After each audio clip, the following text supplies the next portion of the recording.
नमस्कार दोस्तों, स्वागत है आपका हमारे चैनल में। आज आपके समक्ष राधा कृष्ण की 3 पौराणिक कथा आपके समक्ष प्रस्तुत कर रही हूँ। राधा द्वापर युग में श्री विश्वभानु के घर प्रकट होती हैं। कहते हैं कि एक बार श्री राधा गोलोक बिहारी से रूठ गई। इसी समय सुदामा प्रकट हुए। राधा का मन उनके लिए असहज हो गया। उन्होंने श्री राधा की भर्त्सना की। इससे कुपित होकर राधा ने कहा, सुदामा, तुम मेरे हृदय को संपत करते हुए असुर की भांति कार्य कर रहे हो। अतः तुम असुर योनि को प्राप्त हो। सुदामा कांप उठे, बोले, गोलेश्वरी, तुमने अपने श्राप से मुझे नीचा गिरा दिया। मुझे असुर योनि प्राप्त का दुख नहीं, पर कृष्ण वियोग से तृप्त हो रहा हूँ। इस वियोग का तुम्हें अनुभव नहीं है, अतः एक बार तुम भी इस दुख का अनुभव करो। सिदूर द्वापर में श्री कृष्ण के अवतार के समय तुम भी अपनी सखियों के साथ गोपा कन्या के रूप में जन्म लोगी और श्री कृष्ण से विलंग रहोगी। सुदामा को जाते देख कर राधा को अपनी त्रुटि का आभास हुआ और वे भय से कातर हो उठी। तब लीलाधारी कृष्ण ने उन्हें सांत्वना दी कि हे देवी, यह श्राप नहीं अपुति वरदान है। इसी निर्मित से जगत में तुम्हारी मधुर लीला रास की संताना धारा प्रभावित होगी, जिसमें नहाकर अंतकाल तक कृत्य कृत होंगे। इस प्रकार पृथ्वी पर श्री राधा का अवतार द्वापर में हुआ। दूसरी कथा, नगपुत्र राजा सुचंद्र और पितरों की मानसी कन्या कलावती ने 10 वर्ष तक तप करके श्री ब्रह्मा से राधा को अपनी पुत्री के रूप में प्राप्ति का वरदान मांगा। फलस्वरूप द्वापर में वे राजा वृषभानु और रानी कृतिका के रूप में जन्मे। दोनों पति पत्नी बने। धीरे धीरे श्री राधा के अवतरण का समय आ गया। संपूर्ण ब्रज में कृतिका के गर्भ धारण का समाचार सुख स्रोत बनकर फैलने लगा। उसी उत्कट संपूर्ण प्रतीक्षा करने लगे। वह मुहूर्त आया। भद्रपक्ष की शुक्ल अष्टमी चंद्रवासन मध्याह्न के समय आकाश में मेघाच्छन्न हो गए। साहस एक ज्योति स्फूर्ति ग्रह में फैल गई। यह इतनी तीव्र ज्योति थी कि सभी के नेत्र बंद हो गए।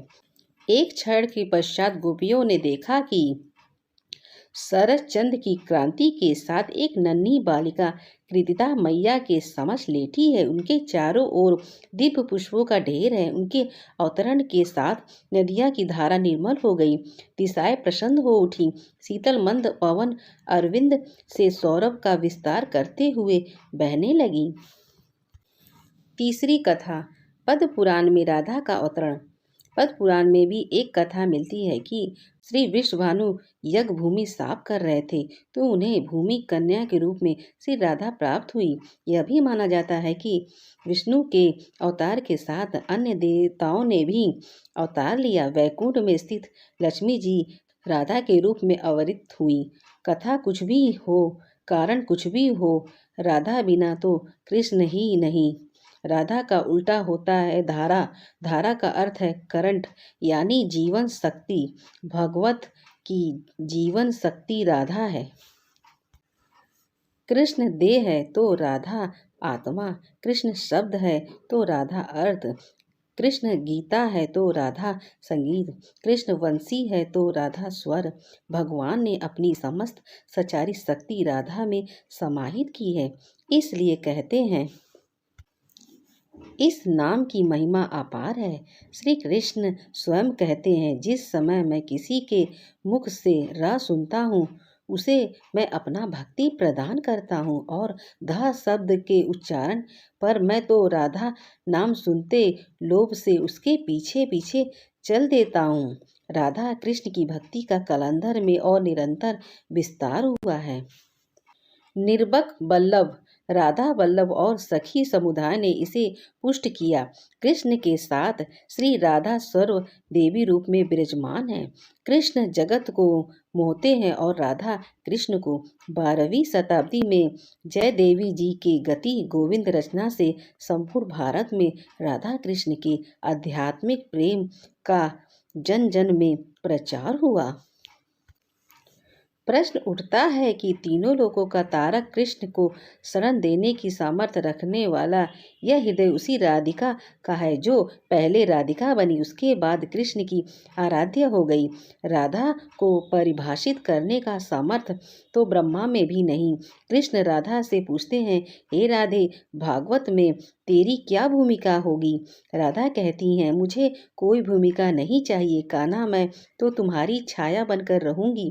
कृष्ण के प्रत्येक सजन की पुष्टि भूमि की छाया है, चाहे वह कृष्ण की बांसुरी का रंग हो या गोवर्धन को उठाने वाली तर्जनी या लोकहित के लिए मथुरा से द्वारिका तक की यात्रा की आत्मशक्ति। राधिका में आ हटाने से राधिका बनता है। उसी राधिका का वर्णन महाभारत के श्रीमद् भागवत में प्राप्त है और श्री राधा नाम का उल्लेख नहीं आता है। भागवत में श्री राधा का स्पष्ट नाम उल्लेख न होने के कारण यह कथा एक भी आती है। सुखदेव जी को साक्षात श्री कृष्ण से मिलने वाली राधा और सुखदेव जी उन्हें अपना गुरु मानते हैं। कहते हैं कि भागवत के रचयिता सुखदेव जी राधा जी के पास सुख रूप में रहकर राधा का नाम जपते थे। एक दिन राधा ने उनसे कहा कि हे शुक्र, तुम राधा के स्थान पर श्री कृष्ण का जाप किया करो। उसी समय श्री कृष्ण आ गए। राधा ने यह कहकर कि यह शुक्र बहुत ही मीठा स्वर बोलता है, उसे कृष्ण के हाथ सौंप दिया, अर्थात उन्हें ब्रह्म का साक्षात कर दिया। इस प्रकार श्री राधा सुखदेव जी की गुरु है और वे गुरु का नाम कैसे ले सकते हैं? राधा के विराट को समेटने के लिए जिस राधा ने अपने हृदय को इतना विस्तार किया, सारा ब्रिज उसका हृदय बन गया। इसलिए कृष्ण भी पूछते हैं कि बुझता श्याम कौन तू गौरी, किंतु राधा राधा प्रेम की थान पाना संभव नहीं। कुरुक्षेत्र में उनके आते ही समस्त परिवेश बदल जाता है। रुक्मणी गर्भ दूध के साथ राधा को अपनी जलन भी देती है। कृष्ण स्मरण कर उसे एक सांस में ही पी जाते हैं।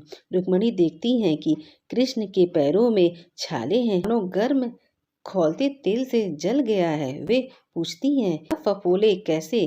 कृष्ण कहते हैं कि हे प्रिय, मैं राधा के हृदय में हूँ। तुम्हारे मन की जिस जलन को राधा ने चुपचाप पी लिया, वही मेरे तन से फूटी है। इसलिए कहते हैं, तत्वन के तत्व जग जीवन, श्री कृष्ण चंद्र और कृष्ण को हूँ तत्व विश्व भानु की किशोरी है। अगर मेरी वीडियो आपको अच्छी लगी तो हमारे चैनल को सब्सक्राइब करें।